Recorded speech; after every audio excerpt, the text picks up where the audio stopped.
الاستفادة والإقامة والاستقامة والحث على التمسك بكتاب الله وسنة رسول الله ابتغاء لمرضات الله ووجهه الكريم.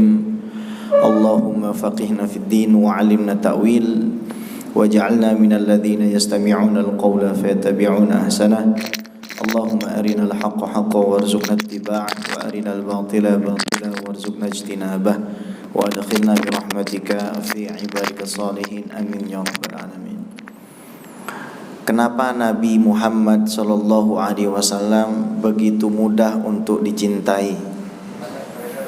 Jawabannya sangat sederhana sekali. Karena Nabi tidak berceramah dengan mulutnya saja. Tapi sebelum Nabi berceramah dengan mulutnya, Nabi berceramah dengan etikanya. Sebelum Nabi Sallallahu Alaihi Wasallam mengeluarkan wahyu-wahyu Tuhannya, Nabi keluarkan akhlak-akhlak robbaninya.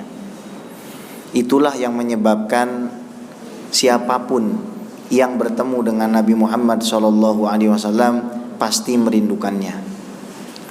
Silahkan kita buka manakib atau sirah siapapun, biografi dan profil tokoh manapun, tidak ada satupun, baik itu tokoh muslim apalagi non muslim, yang bisa menyamai tingginya akhlak Nabi Muhammad Sallallahu Alaihi Wasallam. Kalau kita buka kitab-kitab hadis, kita akan menemukan banyak sekali fakta-fakta tersebut. Yang mana fakta-fakta tentang akhlak Nabi ini kadang-kadang bisa kita tiru, ada juga yang mustahil kita tiru.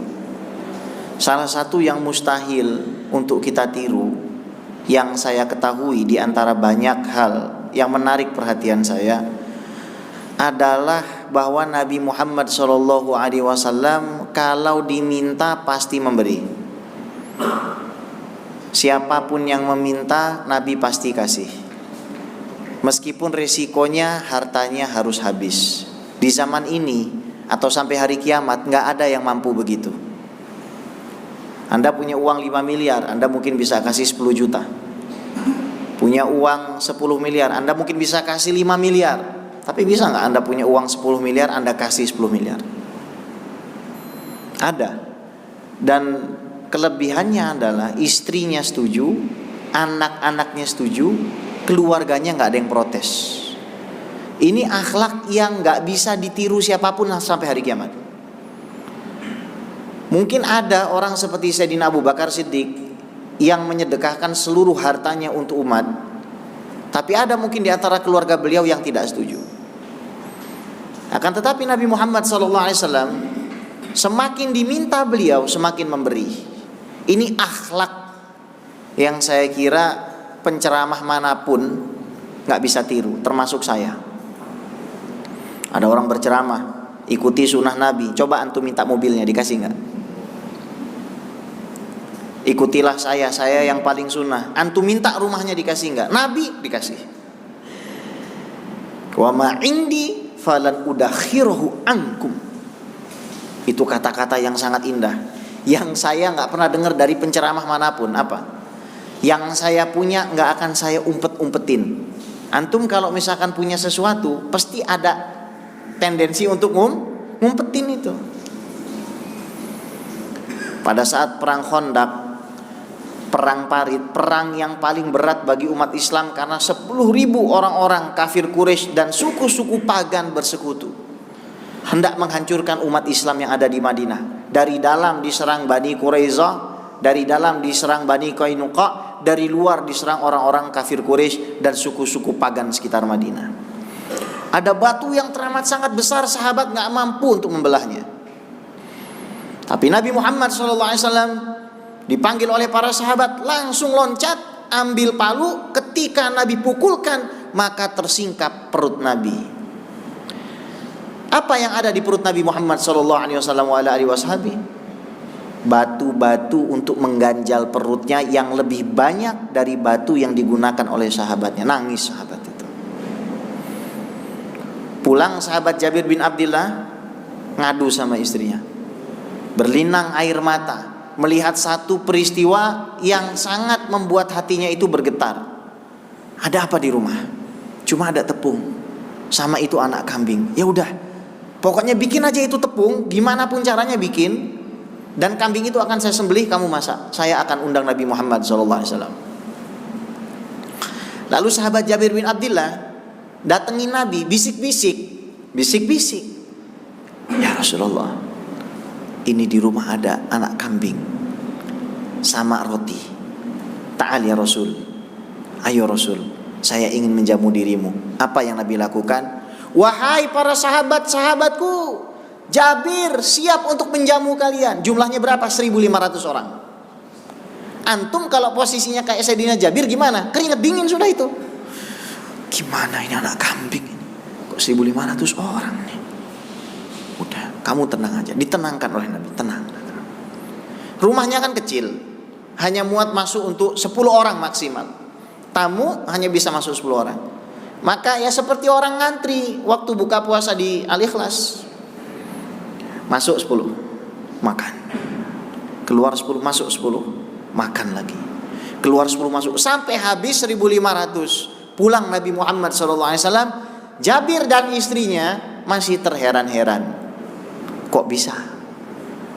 Lalu periuk tersebut dibuka, ternyata masih utuh seperti sedia kala. Kaif hadza?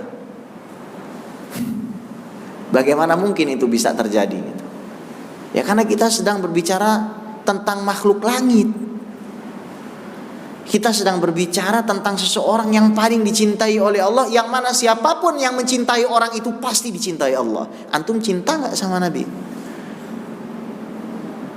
Kita sekarang sedang hidup di era di mana orang-orang yang mencintai Nabi dibid'ahkan, orang-orang yang mengekspresikan ketulusan cintanya kepada Nabi dipersalahkan.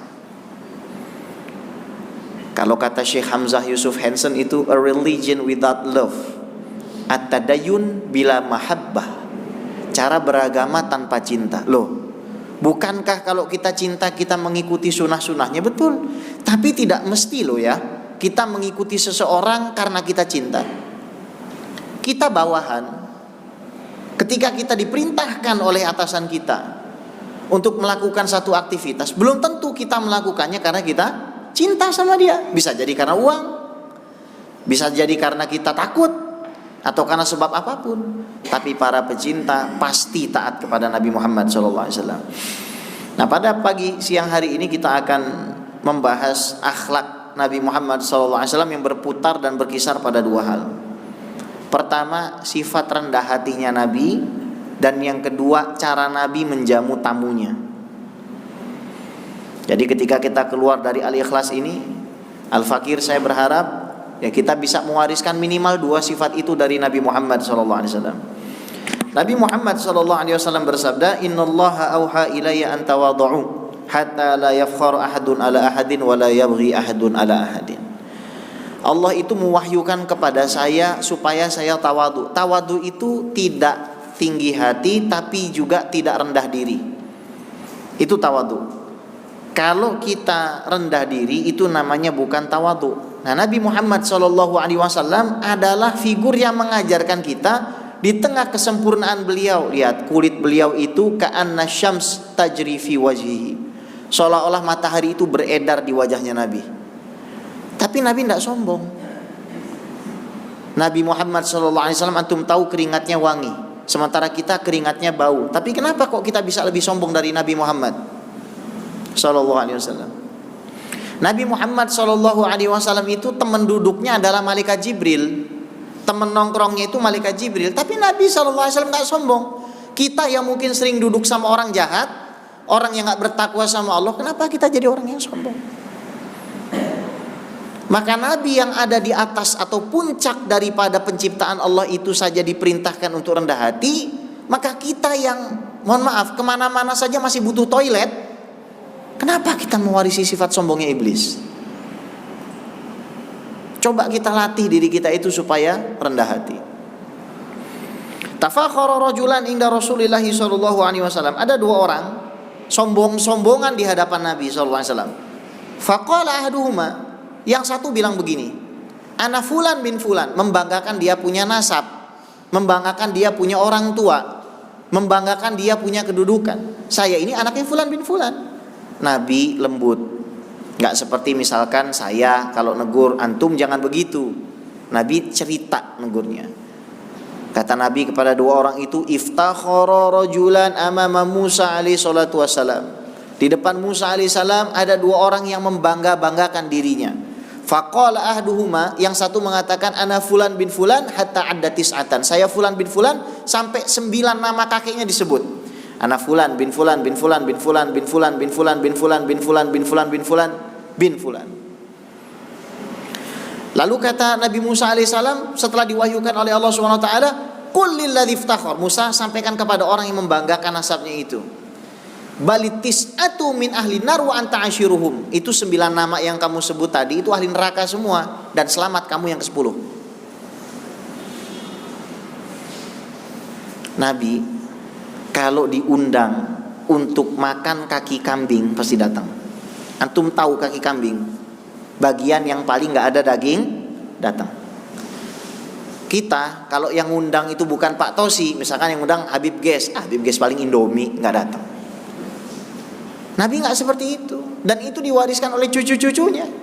Sayyidina Hasan bin Ali radhiyallahu taala anhuma, itu kalau beliau itu khalifah, jadi khalifah, ada orang lagi makan di atas pasir, ya sibto Rasulillah, cucu Rasul turun ente, kasih kami berkah, turun sini makan, turun makan. Itu rendah hatinya keluarganya Nabi Muhammad SAW. Sayyidina Ali bin Abi Thalib pernah bilang begini, idza aradta an tanzur ila rajulin min ahli nar, kamu mau nggak lihat ahli neraka itu seperti apa? Alladzi yajlis wa bainahu qaumun qiyamu. Tuh lihat ahli neraka, orang yang duduk sementara yang lainnya berdiri. Maka kita diajarkan sama Nabi, bahkan kalau anak kecil itu datang, kita bangun berdiri, kita cium tangan anak kita suruh duduk di kursi kita. Itu akhlaknya Nabi kepada Siti Fatimah. Bukan malah kita itu justru malah seolah-olah terus minta diladeni oleh keturunan kita. Tawaduknya Nabi manggil Siti Aisyah Ummul Mukminin, padahal Siti Aisyah nggak punya anak, tapi dipanggil ibunya orang-orang yang beriman. Itu sebagai ta'zim dan takrim Nabi kepada Siti Aisyah. Apakah kita begitu sama istri kita? Meskipun mungkin istri kita di rumah kerjaannya tanda kutip hanya masak saja, hanya ngurus anak saja. Ada seorang tabi'in yang namanya Al-Aswad bin Yazid, penasaran Nabi itu kalau di rumah bagaimana. Nanya sama Siti Aisyah, Siti Aisyah, kaifa kana yasna'u Rasulullah sallallahu alaihi wasallam fi baiti. Nabi itu kalau di rumah bagaimana sih? Lalu Siti Aisyah menjawab, kana fi mihnati ahli ay fi khidmati ahli, fa idza hadarati shalah kharaja ila shalah. Yang namanya Nabi itu kalau di rumah bantu-bantu ngurus rumah, cuci-cuci perabot, cuci-cuci piring, ngurus anak. Kalau sudah waktu sholat baru beliau keluar. Padahal Nabi itu semua profesi ada pada diri beliau. Panglima perang iya, raja iya, tempat curhat iya, psikolog iya, ekonom iya, ahli strategi iya, ahli diplomasi iya, kemudian seorang mu'alim dan guru iya, nabi dan rasul iya. Tapi ketika pulang ya biasa. Kita ketika pulang kita selalu merasa, oh ya, saya ini capek kerja. Ya mohon maaf. Mungkin kita emang capek kerja. Tapi kalau kita memang pengen mewarisi akhlaknya Nabi, jangan sampai terucap begitu. Nabi pulang ke rumah, Nabi bantu istrinya. Sayyidina Anas bin Malik masuk pasar, ada anak-anak kecil di situ. Assalamualaikum. Terus sahabatnya negur, Anas, bukankah Nabi mengatakan yusallimu shaghiru alal kabir? Hendaknya yang kecil itu yang mengucapkan salam kepada yang tua. Kenapa kamu yang tua justru mengucapkan salam kepada yang muda? Tahu jawabannya apa? Karena Nabi sallallahu alaihi wasallam yaf'alu. Nabi bikin, saya lihat. Ini artinya antum nggak bisa cuma pakai buku.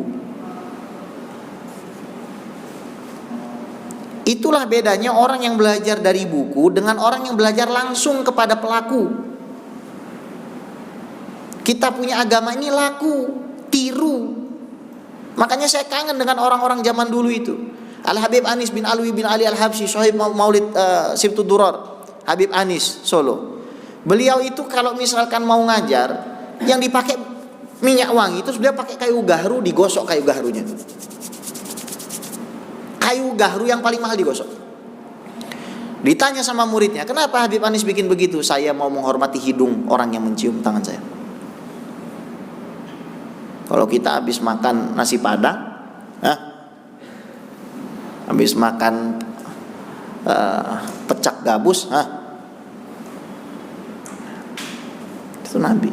Orang-orang dulu begitu, tawaduknya luar biasa.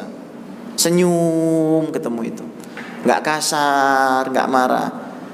Ada sahabat Nabi ngedengar sahabatnya bersin lagi sholat, wajib, yarhamukallah. Yang lain pada kesel, tepuk tangan gini, tepuk ke paha. Nabi datengin itu orang, sampai bersumpah itu, wa bi abi wa ummi, demi ibuku dan ayahku, ma wajadtu mualliman ahsan min Rasulillah sallallahu alaihi wasallam. Saya nggak pernah lihat guru itu lebih bagus dari Nabi. Nabi nggak bilang ya Muawiyah, wahai Muawiyah, enggak. Nabi bilang apa?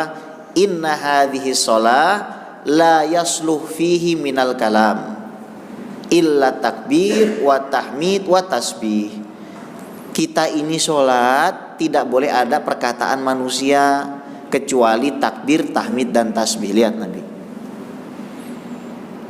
Ketika ada sahabat yang lupa sholat, Nabi mengatakan apa? Man nasiya sholatan falyusolliha idza dzakaraha la kafarata laha ila dzalika. Seandainya ada yang lupa sholat, hendaknya dia mengkodoknya, dan dia tidak bisa membayar kecuali dengan itu. Para ulama itu menafsirkan ini bentuk husnuzonnya Nabi, karena orang beriman hendaknya tidak meninggalkan sholat dengan sengaja. Nabi nggak bilang man taroka amdan sholatan, barang siapa meninggalkan sholat dengan sengaja. Nabi mengatakan barang siapa lupa. Nabi jalan-jalan ke pasar, ada satu budak perempuan nari itu baju Nabi, fatantoliku bihi haitsu sya'at, ditarik-tarik ke seluruh penjuru Madinah. Itu seorang Nabi disuruh sama budak yang bisa dijual, disuruh ngapain? Suruh ngangkat barang, suruh ngapain? Suruh bikin kerjaannya. Apakah Nabi bikin? Nabi bikin. Makanya saya rindu sama orang-orang dulu. Kita hidup nih kebanyakan penceramah. Antum tahu bedanya orang dulu sama orang sekarang? Kalau sisa-sisa orang dulu itu antum bisa lihat, ketika antum ada di satu majelis, yang nuangin teh antum anak muda apa orang tua? Kalau yang nuangin itu orang tua, sisa orang dulunya masih ada. Begitu guru-guru saya di Al-Azhar, begitu guru-guru saya di Syam, para habaib di Yaman, begitu. Yang tua justru malah berkhidmat. Itu warisannya siapa? Warisan Nabi. Sekali lagi saya sampaikan, agama ini laku, bukan buku. Tiru. Siapa yang bisa kita tiru sekarang? Yang bisa kita dengar banyak, buka aja YouTube.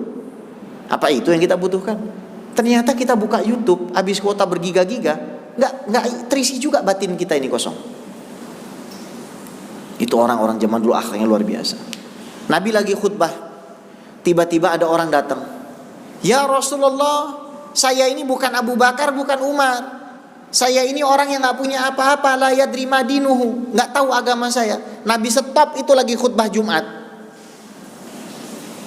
Nabi datangin itu orang, kemudian didatangkan kursi, Nabi selesaikan hajatnya sampai selesai, Nabi baru lanjutkan khutbahnya. Kalau di zaman sekarang bikin begitu gimana kira-kira? Ngamuk satu bukopin. Kita sudah kehilangan itu. Antum tahu nggak Nabi itu fast responnya ngelebihi 5G kepada siapa? Pada pejabat? Enggak. Pada orang alim? Enggak. Nabi paling cepat responnya kepada orang miskin. Begitu lihat orang miskin, minggir. Ya dulu.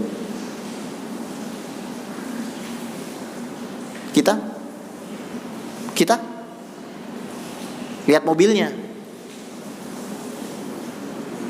lihat rumahnya. Antum mau boikot produk, bagus. Percuma kalau antum nggak boikot akhlak. Antum boikot produknya Perancis, akhlaknya nggak antum boikot. Antum boikot produknya Perancis, pakaiannya nggak antum boikot. Cara berpikirnya nggak antum boikot. Tutur pinuturnya nggak antum boikot. Yang harus diboikot bukan cuma Perancis, Korea. Itu Itu anak-anak kita jadi demen sama artis Korea. Dan kita nggak boikot, kita diem aja. Apa harus nunggu orang Korea yang hina Nabi? Tiap hari Nabi dihina. Kita yang nggak mau mikir. Possibly kita bagian dari penghinaan itu. Itu perkataan Al Habib Umar. Bagus, mau boikot ya terserah ente. Tapi coba kita boikot akhlaknya, boikot pemikirannya. Umat ini dihancurkan, simpelnya 3. 1, dibikin kita tidak percaya dengan para ulama dan habaib. Dibikin kita tidak mau niru mereka. Dibikin kita tidak percaya kepada para guru. Dan dibikin kita itu tidak percaya kepada orang tua kita. Akhirnya runtuh semua. Seolah-olah kita bisa mengetahui agama ini langsung loncat ke Nabi Muhammad SAW. Siapa guru kita? Coba antum tanya, guru saya ini siapa ya yang ngajarin saya akhlak ini siapa? Saya lihat dari siapa? Antum mau bilang Rasulullah, kapan antum ketemu Rasulullah?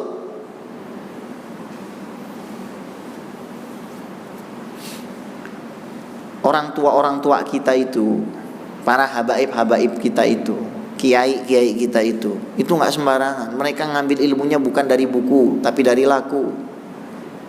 Mereka lihat guru-guru mereka lihat guru-gurunya, sampai kepada siapa? Nabi Muhammad SAW. Coba antum pikir, kenapa Habib Jindan itu bisa begitu istimewa? Apakah antum pikir gara-gara Habib Jindan banyak bukunya? Iya. Habib Jindan lihat abahnya, Habib Novel lihat abahnya, Habib Salim, terus sampai Syekh Abu Bakar bin Salim, sampai Faqih Muqaddam sampai ke Imam Ali Zainal Abidin, sampai kepada Sayyidina Husain, sampai kepada Sayyidina Ali, sampai kepada Nabi SAW. Itu akhlak. Akhlak ini bersambung sanadnya, bukan cuma hadis. Nabi lagi duduk sama sahabatnya, terus tiba-tiba Nabi ngomong gini, "Ma ba'atsallahu nabiyyan illa ra'al ghanam." Tidak pernah Allah itu utus siapapun, seorang nabi dan rasul, melainkan pasti menggembala domba. Sahabat langsung berkata, "Wa anta?" Lah ente juga ya Rasul? "Na'am, inni kuntu ar'aha liqararit ahli Makkah." Saya dulu menggembala kambing supaya dapat 1 perak, 2 perak dari orang-orang Mekah. Nabi keringatnya wangi, nggak sombong bergaul sama kambing yang bau. Kita ngeliat tukang sampah kayaknya gimana gitu. Kan mulai kita tersadar kita ini lagi ngapain sebenarnya. Kita ini sekarang lagi ngapain gitu, ngejalanin hidup di Jakarta ini kita lagi ngapain gitu. Sementara kehidupan mereka di zaman dulu seperti itu. Itu Nabi SAW, qudwah, betul-betul ngajarin contoh. Kenapa Siti Khadijah demennya luar biasa sama Nabi? Karena tahu kalau Nabi itu a man of quality. Gak kaleng-kaleng, gak kawe-kawe Nabi itu. Dari sebelum Nabi lahir sudah diajarkan makna kematian. Setelah lahir diasuh orang lain, Nabi gak pernah komplain. Di tengah jalan, di tengah gurun, di Abwa harus mendapati uminya meninggal, Nabi gak pernah komplain. Diasuh kakeknya, diajarkan bagaimana berkhidmat kepada zuwar dan mu'tamirin dan hujjaj yang ada di Baitillahil Haram. Nabi lihat kakeknya khidmat, nuangin air minum, Said Abdul Muthalib. Setelah itu diajarkan untuk menggembala kambing oleh Abu Talib. Diajarkan untuk berniaga, untuk jujur. La yatakabbar, nggak sombong Nabi. Datang ke tempat Siti Khadijah melamar kerja Nabi sama perempuan. Sombong Nabi. Umur 35 tahun menyelamatkan pembunuhan dari orang-orang sesama orang kafir Quraisy gara-gara Hajar Aswad. Sebelum umur 20 sudah ikut perang ngumpulin panah, ikut diplomasi di rumahnya Abdullah bin Jad'an antara suku Bani Qais dengan suku Quraisy. Nabi sebelum jadi seorang Nabi dan Rasul adalah seorang penggembala, seorang pedagang, seorang kesatria dan seorang diplomat. Tapi Nabi gak pernah merasa sombong. Ketika beliau mengatakan ana sayyidu waladi Adam yaumil qiyamah wala fakhr, saya ini adalah tuannya kalian. Antum tahu gak? Nanti gak ada yang bisa masuk surga sebelum Nabi masuk. Dan umatnya nabi-nabi manapun gak akan bisa masuk surga sebelum antum masuk. Kenapa bisa begitu? Nama antum kalau udah ada di neraka dicoret sama Nabi. Hadis Bukhari ini. Kita terima kasihnya apa? Membid'ahkan maulid, iya. Terima kasih kita. Biarkan orang itu mengekspresikan dengan cara yang bermacam-macam selama tidak haram. Orang datang ke majelis maulid, man kharaja fi talabil ilmi kana fi sabilillah hatta yarji'a, cari ilmu, matinya mati syahid. Duduk kalau misalkan ngadakannya di masjid, dia sholat 2 rakaat dapat tahiyatul masjid, duduk di situ silaturahim. Hadisnya jelas, man arada ayyub satolahu fi rizqihi wa yunsa'alahu fi ajalihi falyattaqila wa yasil rahimah. Ente pengen dapat uang banyak, rezeki banyak, umur panjang, takutlah sama Allah dan silaturahim. Dengar pengumuman dari Pak RT, Pak RW, ya ayyuhalladzina amanu taqullaha, ya ayyuhalladzina amanu atiullaha wa atiur rasul wa ulil amri minkum. Kita disuruh taat sama pemimpin. Itu juga ada di dalam maulid. Pak RT ngumumin ada yang kebanjiran, ngumumin ada yang tanahnya longsor. Kalau di kajian seperti ini kita nggak bakal dapat itu. Itu fasilitasnya hanya bisa dinikmati saat maulid. Dan orang kumpul rame-rame di situ. Setelah itu kita dengarkan Quran.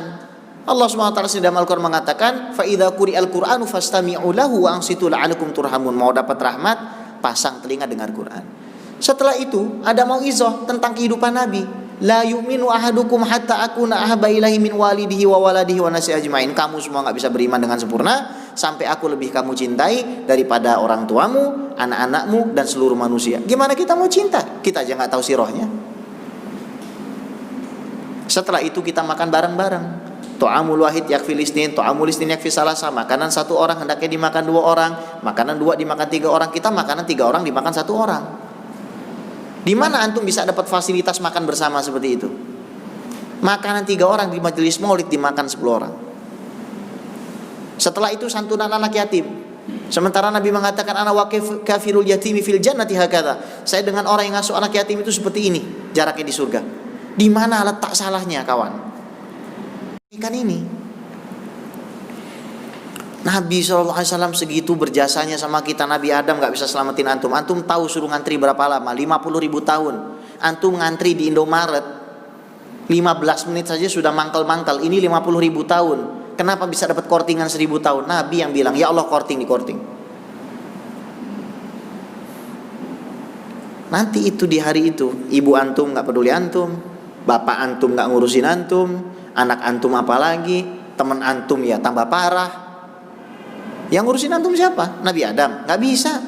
Suruh ke Nabi Nuh? Gak bisa. Suruh ke Nabi Musa? Gak bisa. Suruh ke Nabi Isa? Gak bisa. Nabi Muhammad SAW yang bisa nyelamati kita. Antum bisa bayangin gak? Nabi sujud berapa lama? Ngistighfari miliaran orang. Sementara kita ngistighfari dosa kita saja sudah lama sekali kita sujud. Apa balasan kita sama Nabi? Kita begitu egois, mikiri diri kita sendiri.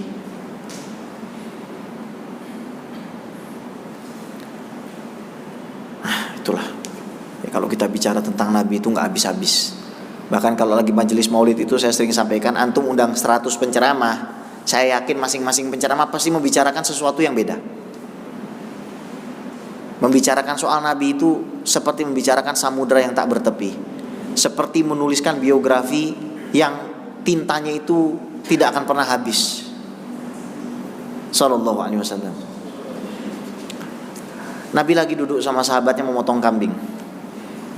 Terus sahabatnya bilang, saya yang motong, saya yang nguliti, saya yang masak. Nabi bilang apa? Kalau gitu biarkan saya yang ngumpulkan kayu bakar. Inna kafainakal mustahziin. Kata Allah dalam Al-Quran, kami cukupkan Muhammad, kamu dari orang yang menghina. Dari dulu sampai sekarang gak ada yang bisa betul-betul menghina. Antum tahu Abu Jahal? Abu Jahal kalau ngelihat Nabi bagaimana kira-kira? Nih.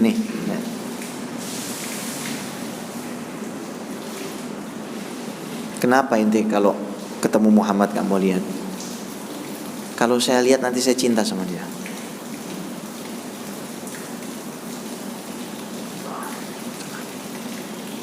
Itu Abu Jahal itu. Nabi datengin Abu Jahal. Baik Nabi itu bilang, habis ditimpain kotoran isi perut onta ya. Nabi datang sama Abu Jahal terus bilang, Abu Jahal, kamu mau gak jadi raja Arab? Cukup mengatakan 2 kalimat saja. Jangankan 2 Muhammad, ribuan kalimat juga aku katakan. Benar. Katakan la ilaha illallah Muhammadur Rasulullah. Ya Muhammad, illa tilkal kalimah, kecuali kalimat yang itu katanya. Ya namanya orang udah ngelihat keindahan seperti Nabi, hidup bersama Nabi, tapi batinnya tidak dibuka, ya sama saja. Maka itu tadi yang saya sampaikan, Nabi itu sebelum mengajak dengan kata-kata, beliau mengajak dengan perbuatan. Nabi punya tetangga, orang musyrik perempuan. Pada suatu ketika Nabi pengen wudu, terus cawan tempat air itu nggak ada, dipinjemin sama orang musyrik. Di zaman dimana orang Islam banyak dibunuh, di zaman dimana orang Islam banyak dipersekusi, di mana semua agama memusuhi Nabi, di mana semua agama ingin membunuh Nabi, ada tetangga yang minjemin. Yang mau saya ajak mikir antum, kalau Nabi bengis, dipinjemin nggak? Satu ya. Nabi punya pembantu anak kecil orang Yahudi, sakit, dikunjungin sama Nabi. Antum punya teman orang Kristen, orang Hindu Buddha, datengin. Itu dakwah antum. Percuma antum keluar sunnah, itu antum punya orang seperti itu nggak antum dakwahi. Percuma antum begitu. Datangi. Terus sama Nabi bukan minta proposal Pak Tusi ya, datengin orang non muslimnya. Nabi dakwah, dibisikin, kamu mau nggak masuk Islam? Itu anak langsung lihat ke bapaknya, Pak, emang saya boleh ikut Muhammad? Itu bapaknya yang juga Yahudi malah nyuruh murtad anaknya. Ati Abul Qasim, udah itu murtad aja. Nabi menang debat, iya, mengalahkan dengan debat gitu.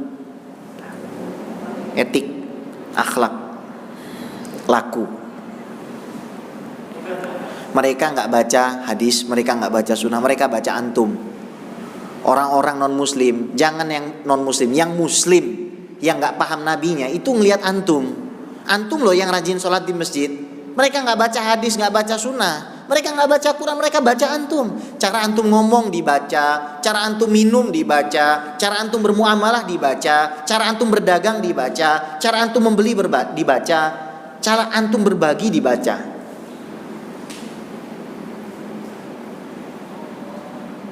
Dan itu diwariskan oleh moyang-moyang kita, kakek nenek kita seperti itu. Saya punya kakek Said Abu Abdillah Segaf. Kalau ada tamu di Lampung dulu itu, Wan tolong panjat pohon sukun, ambil sukun, goreng, terus panjat itu kelapa, ambil kelapa muda, degan, suguhi. Bukan beli pakai GoFood lagi, suruh manjat orang. Saking apa? Ihtiramnya kepada tamu. Nabi itu sebelum memuliakan tamu, Nabi muliakan kendaraannya. Nabi tuntun kendaraan itu. Ada tamu loh, ajib.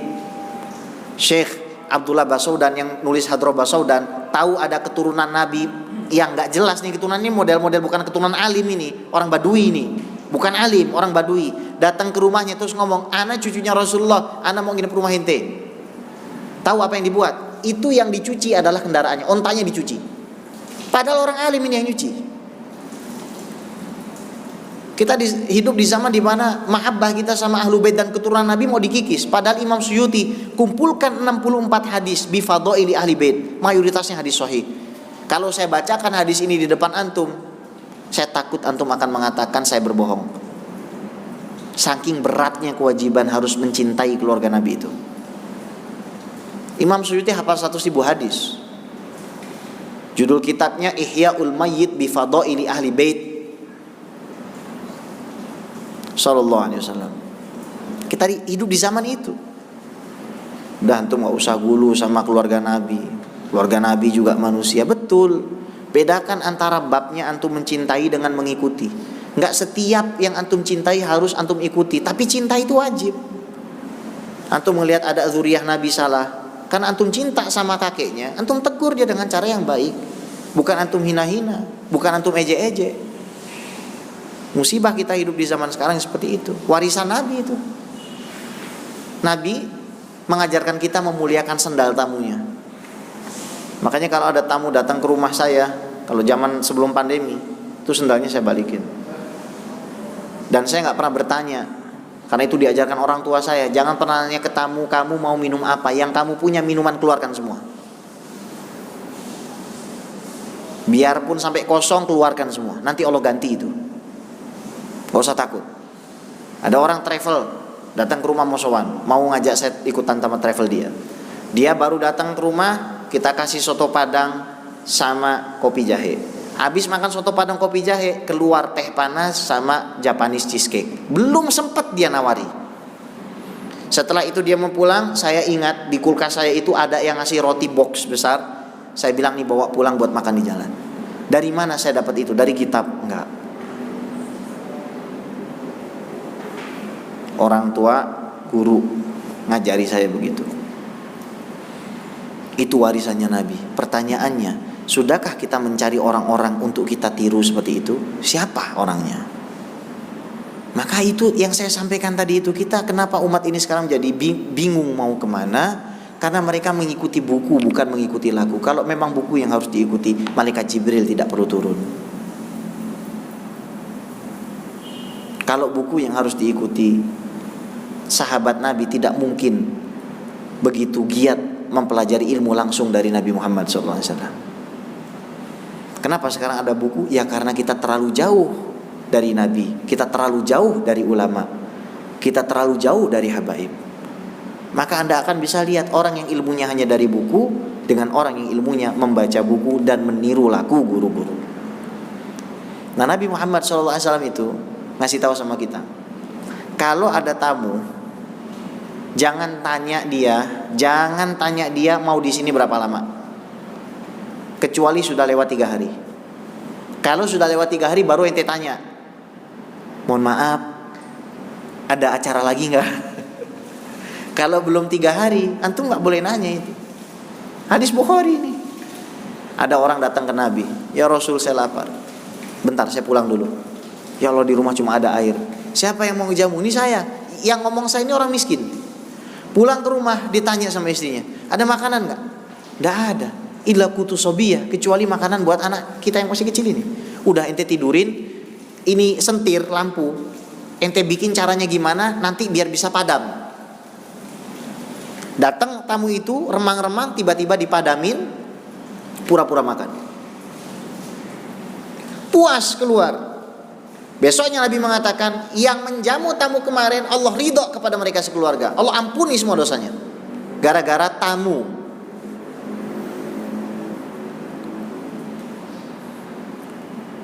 Kucing.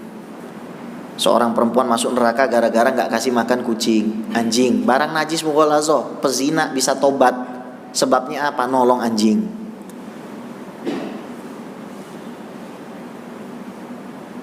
Itu akhlak ikhwah, akhlaknya Nabi. Dan kita sekarang kehilangan contoh-contoh seperti itu.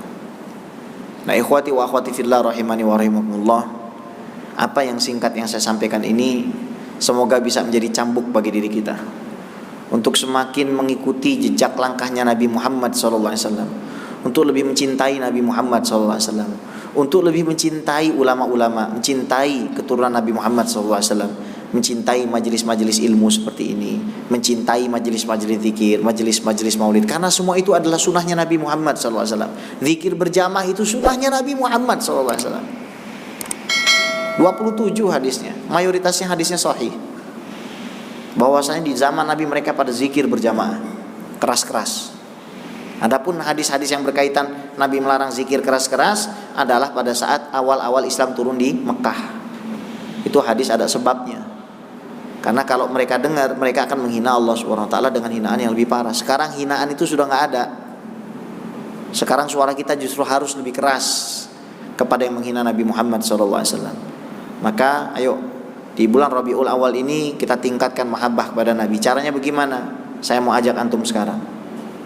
Cara paling ringkas, cara paling cepat untuk mencintai Nabi, menghapuskan dosa, mengangkat derajat dan menambah pahala adalah membaca sallallahu ala Muhammad. Sallallahu ala Muhammad, sallallahu ala Muhammad, sallallahu ala Muhammad, sallallahu ala Muhammad, sallallahu ala Muhammad, sallallahu ala Muhammad, sallallahu ala Muhammad, sallallahu ala Muhammad, sallallahu ala Muhammad, sallallahu ala Muhammad. Barusan dosa saya dihapus 100, less than 5 seconds, or less than 10 seconds. Barusan ini pahala saya ditambah 100. Barusan ini derajat saya diangkat 100. Coba ibadah apa yang lebih gampang dari itu?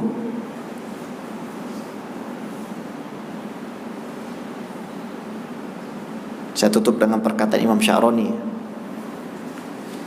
Kematianmu itu gak bahaya, karena kalau kamu mati, itu kamu terpisah dari segala sesuatu yang menjadi beban kamu.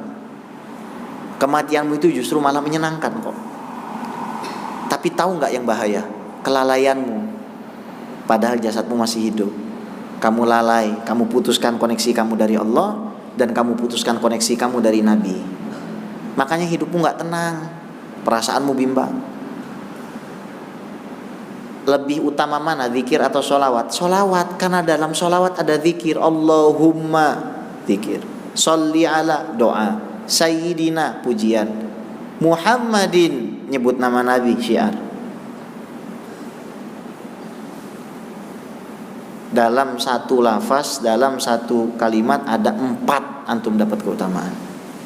Maka perbanyak sholawat kepada Nabi, karena kata Nabi, mahaqah, sholawat antum itu akan menjadi penghapus dosa-dosa antum. Hadza wallahu a'lam. Saya titipkan antum kepada Allah. Kalau ada yang mau bertanya silakan. Kalau tidak ada, tidak apa-apa. Berarti sudah paham. Ya. Jadi saya yang itu Iya. Ada beberapa pertanyaan yang saya dapatkan. Yang pertama itu terlihat menarik sekali mengenai sekarang siapa sih yang kita ikuti untuk bisa mengetahui. Iya. Sekarang kita ada Google, ada YouTube. Iya. Nah, lalu pertanyaannya adalah how? Jadi gimana nih gitu? Soalnya kalau kita lihat itu, Iya. lanjut ceramah, Iya. ini, Iya. kan seperti yang aku bilang itu, Iya. jalan lagi ujung-ujungnya. Iya. Itu dulu mungkin Baik. kalau belum ada yang nanya, saya. Baik. Begini, Pak. Saya itu semenjak pulang dari Mesir nyari. Saya pulang dari Mesir 2012. Saya doa, ya Allah, kasih saya guru yang bisa ngurusin saya, yang bisa ngasih tahu kamu tuh kotor, kamu tuh hina, kamu harusnya nggak begini, kamu harusnya begitu, kamu ada masalah di sini. Yang nyambungnya dia kenceng sama Allah. Mainannya sudah main alam goib ini. Yang saya sampaikan ini mainannya ketemu sama orang yang ketemu Nabi setiap malam ini. Tolong kasih saya Allah. Baru ketemu 2020. Mintanya dari 2012.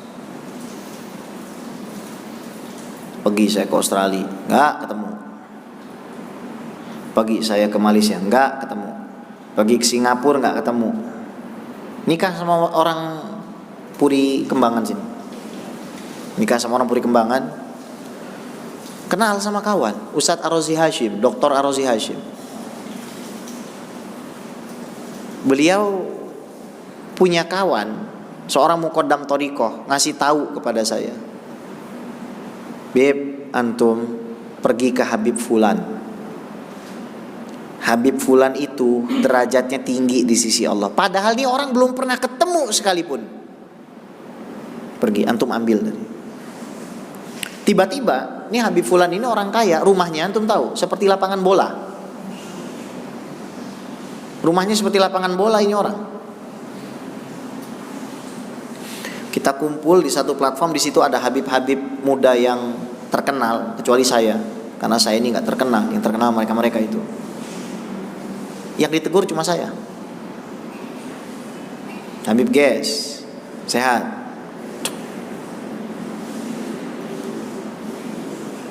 Akhirnya saya buka saja di situ, karena cuma ada 6 orang, saya buka. Muqaddam Thariqah Naqsyabandiyah mengatakan antum adalah pimpinan Sadah Ba'alawiyah di Jakarta. So, beliau mengatakan kita ini kotor semuanya. Di dalam hati kita ada lapisan-lapisan yang berbau busuk yang harus kita bersihkan. Walhasil ada dalam satu minggu, ini saya lagi sakit mata sudah 3 minggu lebih. Dalam 1 minggu itu ada 1 hari saya ke rumah beliau mulai dari jam 9 sampai jam 1:30 2 malam. Isinya apa? Yang ngelihat lakunya. Pertama kali saya ditelepon sama beliau tuh pengen nelpon saya. Umurnya 68 tahun. Ngapain nelpon anak seperti saya? Gak jelas begini kok. Saya dibuat nangis seperti nangisnya seorang anak kecil. Sampai gitu saya ditelepon. Senyumnya indah, buat antum rindu. Antum minta dulu sama Allah. Antum aja gak pernah minta. Antum pernah gak minta dikasih guru seperti itu? Dr. Abdi Kurnia Johan, Kepala Masjid UI, DKM, Ketua DKM Masjid UI, Dr. Abdi Kurnia Johan, mau ketemu Kiai Zakwan, murid Syekh Yasin, baca Fatihah 1000 kali baru ketemu. Jadi caranya gitu, Pak, minta. Iya, namanya barang mudah, masa mau gampang, barang bagus masa mau mudah dapatnya, kan enggak. Jadi wali itu, dan beliau ini enggak pernah mau duduk di depan, maunya duduk di belakang gitu. Enggak mau duduk depan tuh, enggak mau duduk belakang. Enggak mau kelihatan.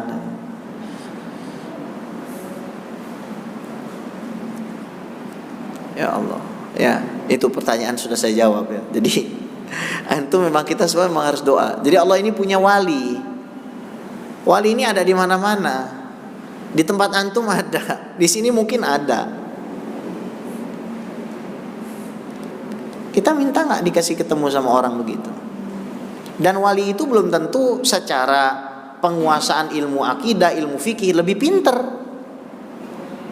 Kalau kita bicara tentang kedekatan seseorang kepada Allah, yang paling pasti dia nggak mungkin melanggar syariat, dia alim, meskipun antum lebih alim.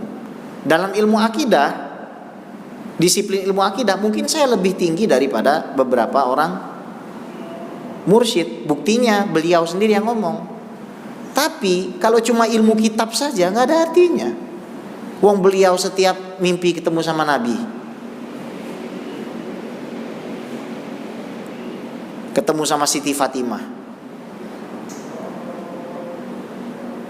Bagi orang yang nggak percaya, ya nggak apa-apa, berarti nggak paham hadis gitu saja. Karena Nabi mengatakan, man ro'ani fil manam faqad ro'ani haqqo. Siapa yang melihatku dalam keadaan tidur, maka dia sudah melihatku. Wa man ro'ani fil manam fasaufa yarani fil yaqazah. Orang yang melihatku dalam keadaan tertidur, suatu saat akan melihatku dalam keadaan terjaga. Jadi pertama kita minta, sama seperti Uwais Al-Qarni minta kepada Allah untuk dipertemukan Rasul. Meskipun akhirnya gak ketemu, tapi dapat niat mintanya itu. Baik, mungkin ada lagi antum mau tanya, gak apa-apa, silakan. Oh iya, silakan.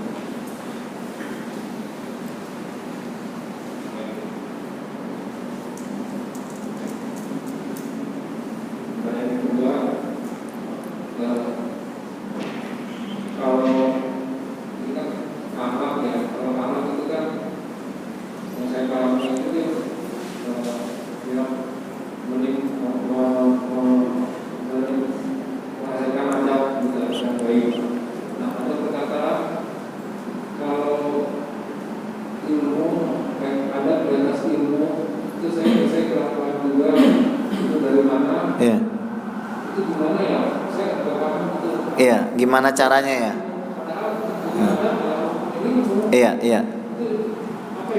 Iya, baik. Iya, begini. Jadi Nabi pernah datang, terus sahabat berdiri, sama Nabi dilarang berdiri. Itu ilmu. Ente la taqumu alayya, jangan berdiri kalau saya datang ya. Tapi ada satu sahabat yang tambeng, namanya Hasan bin Sabit. Dia berdiri aja. Yang lain nanya, ente kok gak nurut sama Nabi? Tahu beliau jawab apa? Qiyami lil habibi alayya fardun wa tarkul fardi ma huwa mustaqimu ajibtu liman lahu aqlun wa fahmun ra'a hadzal jamala fala yaqumu. Saya bangun menyambut kekasih saya itu merupakan kewajiban. Meninggalkan kewajiban berarti melakukan sesuatu yang haram. Saya lebih heran dengan orang yang punya akal fikiran melihat keindahan ini tapi tidak mau bangun menghormatinya. Antum kalau sama guru antum dibilang, udah makan aja, makan. Jangan antum makan dulu. Ayo jalan-jalan, jangan antum jalan. Meskipun antum diperintah sama dia.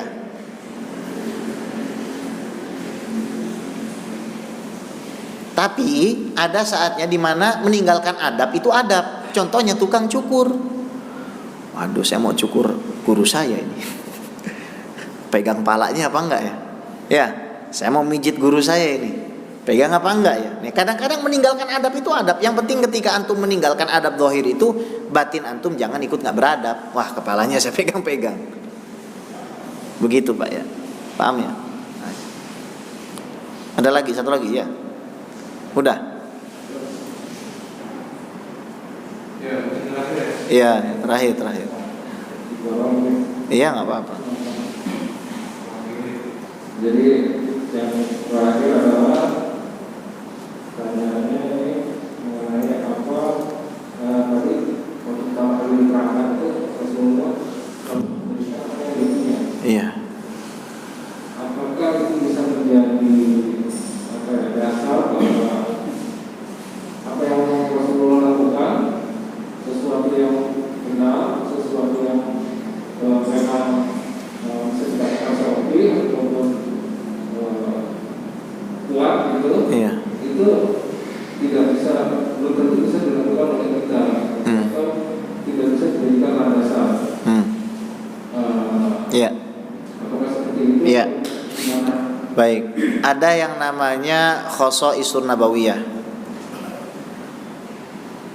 Laku-laku yang khusus bagi Nabi. Contoh, puasa nggak pakai buka, itu khusus Nabi. Nikah lebih dari 4, itu khusus Nabi. Kalau yang ini nggak khusus Nabi, tapi pertanyaannya, siap nggak? Jangan sampai kalau udah nggak punya harta minta. Nabi itu ketika berbulan-bulan di Madinah nggak punya makan Pak Tosi, nggak ada api nyala di rumahnya berbulan-bulan. Loh, how to survive then? Gimana caranya kamu bisa ini Siti Aisyah? Oh, kita cuma makan kurma kering sama air putih. Istrinya sanggup enggak Pak? Pak Tosi pernah bilang sama saya gini, saya pengen jual, pengen pergi. Anda bilang, istri ente sanggup enggak?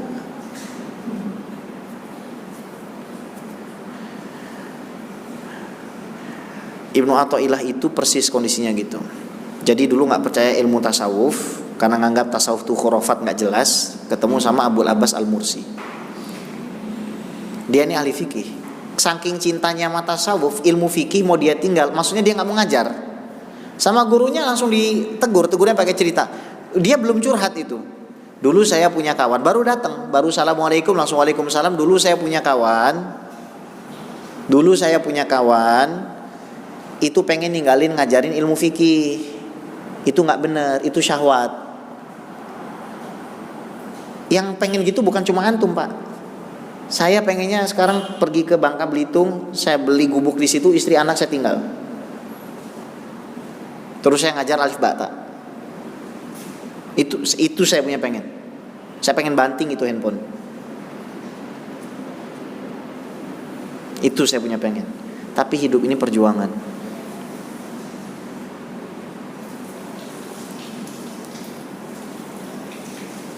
Tapi hidup ini perjuangan.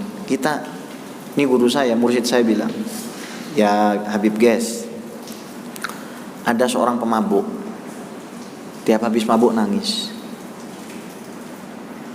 Besoknya dia mabuk lagi nangis. Besoknya lagi mabuk lagi nangis. Mati dia. Satu kampung gak ada yang mau nyolati kecuali satu wali. Disolati sama wali itu, dikuburkan sama wali itu. Orang bingung, nanya, kenapa kamu sholati pemabuk ini? Dia mati dalam keadaan megang bir kok. Kamu mau sholatin orang model gitu? Saya ini mimpi semalam. Saya mimpi didatangi sama Nabi Muhammad SAW, berterima kasih karena sudah nyelamati satu umatnya. Bahkan seluruh satu kampung itu jadi gak berdosa gara-gara saya. Karena Allah sudah ampuni dosa orang itu. Dia pengen keluar dari maksiatnya tapi dia gak sanggup. Dia tahu itu salah. Dia gak mau ngelakuin itu, tapi tangannya mungkin gerak sendiri itu. Dan dia minum dalam keadaan nangis. Maka itu tadi saya bilang, saya pengen handphone, pengen saya banting, pengen saya tinggal. Enak di sana kok. Rumahnya jauh-jauhan. Tapi ini tanggung jawab kita. Tanggung jawab kita. Jadi kalau kita masih diposisikan sama Allah di makom sebab, jangan kita pindah ke makom tajrid. Makom sebab itu kita masih punya anak istri yang harus kita nafkahi. Jihad kita mencari nafkah, menyembahnya kita pada Allah saat mencari nafkah. Kalau suatu saat kita diposisikan sudah dalam makom tajrid, kita udah gak butuh cari nafkah, jangan kita getol cari nafkah. Itulah keadaan orang kaya zaman sekarang. Sudah dalam makom yang sebenarnya mereka harus menyendiri, masih aja cari masih ngoyo. Akhirnya kebolak-balik kita. Yang masih makom asbab pengen tajrid, yang tajrid masih pengen asbab. Itu anak punya mursyid, rumahnya gede luar biasa, mobilnya mobil Leo, kalah masih Fikri Thorik. Masalah duit, punya TV kok.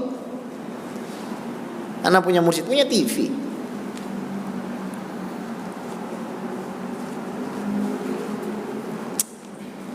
Ketemu anak minggu pertama, baju yang sama dipakai di minggu kedua. Habib guys, bajunya nggak usah banyak pernak-pernik, cukup pakai baju yang bersih saja.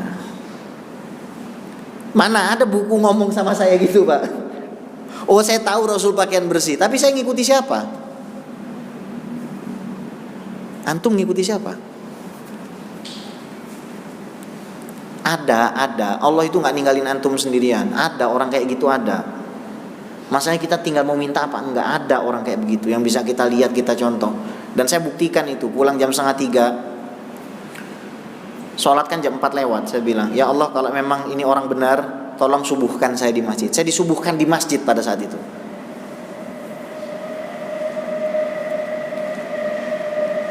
Logikanya, kalau antum tidur 2:30, habis antum ngajar full, tanya aja sama Sukron yang keder, ya. Tapi dia juga boleh masuk ke tempat yang di situ tempat Habib Umar bin Hafiz tidur. Dan kawan-kawan orang ini, kawan-kawan mursyid saya nggak boleh masuk. Saya masuk, ini Sukron masuk dia. Mana diem aja di situ, kalau nggak saya suruh pergi dia diem aja di situ. Diem aja didengerin. Udah sana dulu, nanti saya nggak bisa asik. Orang saya mau berdua-duaan sama guru saya.